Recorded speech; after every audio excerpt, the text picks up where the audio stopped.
दोस्तों, आज का ये वीडियो आप लोगों के लिए बहुत ही खास होने वाला है, क्योंकि आज के इस वीडियो में हम जानने वाले हैं कुड हैव के बारे में, जिसे सीखकर आपकी इंग्लिश और भी स्ट्रांग हो जाएगी।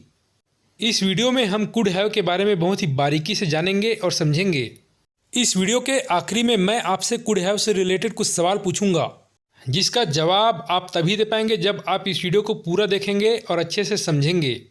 तो चलिए दोस्तों, समय बर्बाद ना करते हुए वीडियो स्टार्ट करते हैं।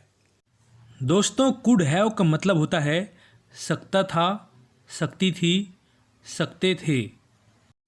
जिस भी हिंदी वाक्य में क्रिया के अंत में सकता था, सकती थी या सकते थे रहे, उस क्रिया का अनुवाद कुड हैव से किया जाता है। दोस्तों, सभी सब्जेक्ट के साथ में आप कुड हैव का प्रयोग कर सकते हैं। कुड हैव को इस्तेमाल करने के लिए हमारा रूल होगा, सबसे पहले सब्जेक्ट, फिर कुड हैव, फिर वर्ब का थर्ड फॉर्म और फिर ऑब्जेक्ट। दोस्तों, चलिए देखते हैं कि फर्स्ट पर्सन मतलब आई और वी का इस्तेमाल कुड हैव के साथ कैसे किया जाता है। आई कुड हैव ईटन मतलब मैं खा सकता था। वी कुड हैव ईटन मतलब हम लोग खा सकते थे। चलिए अब देखते हैं कि सेकेंड पर्सन मतलब यू के साथ इसका इस्तेमाल कैसे किया जाता है। यू कुड हैव ईटन मतलब आप खा सकते थे। यू कुड हैव ईटन इसका मतलब आप लोग खा सकते थे, यह भी हो सकता है। चलिए अब इसका इस्तेमाल थर्ड पर्सन मतलब ही, सी, इट या किसी नेम के साथ करके देखते हैं। ही कुड हैव ईटन वह खा सकता था। सी कुड हैव ईटन वह खा सकती थी। इट कुड हैव ईटन वह खा सकता था। Ram could have eaten Ram खा सकता था। इसी तरह से हम दे का भी इस्तेमाल कर सकते हैं, जैसे दे कुड हैव ईटन वे लोग खा सकते थे। The boys could have eaten लड़के खा सकते थे। चलिए दोस्तों, अब जानते हैं कि अफर्मेटिव सेंटेंसेस बनाने के रूल क्या होते हैं। दोस्तों, अफर्मेटिव सेंटेंसेस बनाने के लिए आपको सबसे पहले सब्जेक्ट का इस्तेमाल करना होगा, फिर कुड हैव का, फिर वर्ब के थर्ड फॉर्म और फिर ऑब्जेक्ट का इस्तेमाल करना होगा। तो चलिए इस बात को कुछ एग्जाम्पल से समझते हैं। आप मछली खा सकते थे। You could have eaten fish. आप लोग वह क्रिकेट मैच देख सकते थे। You could have watched that cricket match. आप लोग कल उससे मिल सकते थे। You could have met him yesterday. Ravi कड़ी मेहनत कर सकता था। Ravi could have worked hard. Krishna खाना बना सकता था। Krishna could have cooked food. वे लोग रात में काम कर सकते थे। They could have worked at night. लड़के यहाँ आ सकते थे। The boys could have come here. मैं अंग्रेजी सीख सकता था। I could have learned English. हम लोग वहाँ रह सकते थे। We could have lived there. आप तेज दौड़ सकते थे। You could have run fast. चलिए अब देखते हैं कि नेगेटिव सेंटेंसेस कैसे बनाए जाते हैं और उसके रूल्स क्या होते हैं। दोस्तों, नेगेटिव सेंटेंसेस बनाने के लिए आपको सबसे पहले सब्जेक्ट का इस्तेमाल करना होगा, फिर कुड, फिर नॉट, फिर हैव, फिर वर्ब का थर्ड फॉर्म और फिर आखिरी में ऑब्जेक्ट का इस्तेमाल करना होगा। चलिए इस बात को कुछ एग्जाम्पल से समझते हैं। आप तेज नहीं दौड़ सकते थे। You could not have run fast. आप मछली नहीं खा सकते थे। You could not have eaten fish. आप लोग वह क्रिकेट मैच नहीं देख सकते थे। You could not have watched that cricket match. आप लोग कल उससे नहीं मिल सकते थे। You could not have met him yesterday. Ravi कड़ी मेहनत नहीं कर सकता था। Ravi could not have worked hard. Krishna खाना नहीं बना सकता था।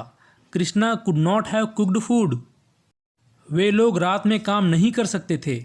दे could not have worked at night. मैं अंग्रेजी नहीं सीख सकता था। I could not have learned English. हम लोग वहाँ नहीं रह सकते थे। We could not have lived there. लड़के यहाँ नहीं आ सकते थे। The boys could not have come here. चलिए अब जानते हैं कि इंटरोगेटिव सेंटेंसेस कैसे बनाए जाते हैं और इसके रूल्स क्या होते हैं। इंटरोगेटिव सेंटेंसेस बनाने के लिए आपको सबसे पहले कुड का इस्तेमाल करना होगा, फिर सब्जेक्ट का इस्तेमाल करना होगा, फिर नॉट, फिर हैव, फिर वर्ब के थर्ड फॉर्म और आखिरी में ऑब्जेक्ट का इस्तेमाल करना होगा। और इंटरोगेटिव सेंटेंस को नेगेटिव बनाने के लिए सबसे पहले कुड, फिर सब्जेक्ट, फिर नॉट, फिर हैव, फिर वर्ब का थर्ड फॉर्म और फिर आखिरी में ऑब्जेक्ट का इस्तेमाल करना होगा। चलिए इस बात को कुछ एग्जाम्पल से समझते हैं। क्या आप तेज दौड़ सकते थे? Could you have run fast? क्या आप मछली खा सकते थे? Could you have eaten fish? क्या आप लोग वह क्रिकेट मैच देख सकते थे? Could you have watched that cricket match? क्या आप लोग कल उससे नहीं मिल सकते थे? Could you not have met him yesterday? क्या रवि कड़ी मेहनत नहीं कर सकता था? Could Ravi not have worked hard? क्या कृष्णा खाना नहीं बना सकता था? Could Krishna not have cooked food?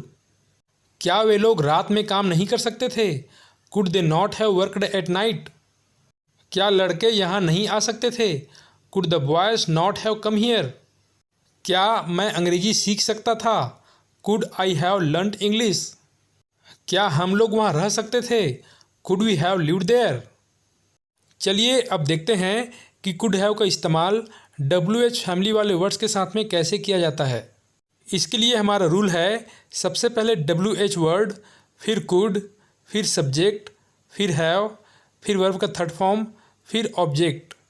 और यदि आपको सेंटेंस नेगेटिव में बनाना हो तो आप सबसे पहले WH वर्ड लिखेंगे, फिर कुड, फिर सब्जेक्ट, फिर नॉट, फिर हैव, फिर वर्ब का थर्ड फॉर्म, फिर ऑब्जेक्ट का इस्तेमाल आप करेंगे। चलिए इसके भी कुछ एग्जाम्पल्स देख लेते हैं। आप मछली क्यों खा सकते थे? Why could have eaten fish? आप लोग वह क्रिकेट मैच कैसे देख सकते थे? How could you have watched that cricket match?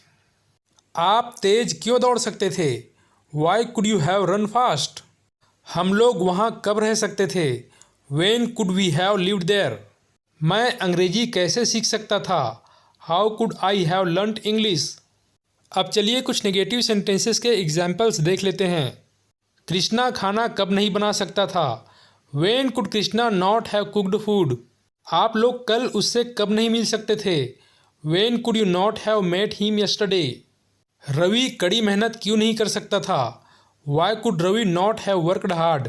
वे लोग रात में काम कैसे नहीं कर सकते थे? How could they not have worked at night? लड़के यहाँ कैसे नहीं आ सकते थे? How could the boys not have come here? तो गाइस आई होप आपको कुड हैव अच्छे से समझ में आ चुका होगा। दोस्तों अब कुछ सवाल जो मैं आपसे करना चाहता हूँ, जिसका जवाब आपको कमेंट बॉक्स में कमेंट करके देना होगा। मैं बाजार जा सकता था। मेरी मम्मी खाना बना सकती थी। मैं वह काम कर सकता था। हम लोग फुटबॉल खेल सकते थे। मैं अंग्रेजी बोल सकता था। तुम अंग्रेजी सीख सकते थे। तुम क्या कर सकते थे? आपको इन सारे सवालों का जवाब कमेंट बॉक्स में कमेंट करके देना है। देखते हैं आप में से कितने लोग कुड हैव को अच्छे से समझ पाए हैं और कितने इसके सही जवाब दे पाते हैं। तो चलिए गाइस आज के इस वीडियो में इतना ही। वीडियो अच्छी लगी हो तो आप इसे लाइक करें, शेयर करें और हमारे चैनल को सब्सक्राइब करें। Thank you very much for watching this video. Keep practising and keep learning.